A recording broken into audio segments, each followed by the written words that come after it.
In 2010, they had the Rockefeller Foundation script a plan to introduce martial law and a permanent method for total control of the citizenry. In this plan that they disguised as an academic scenario, as they called it, the method they would use to gain complete prison-like control of the entire population was to infect them with a devastating biological pandemic, and then, under the guise of protecting us from this threat, they would be free to implement their final solution, a prison state. It's called Lockstep, a world of tighter, top-down government control and more authoritarian leadership, with limited innovation and growing citizen pushback. In 2012, the pandemic that the world had been anticipating for years finally hit.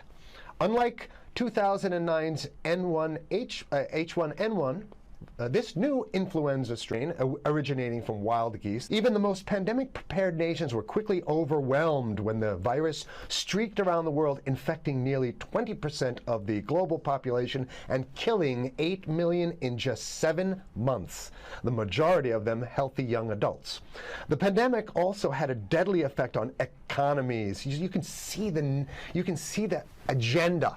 Just naked, raw, naked control agenda written down, and it's anybody's guess how this becomes effectuated in real life. So whether this is written specifically as marching orders, or whether people take it upon themselves in the intelligence networks to say, okay, well, this has been produced, so this is the plan here. But these narratives have to be written in advance. Okay, the pandemic also had a deadly effect on economics. International mobility of both people and goods screeched to a halt.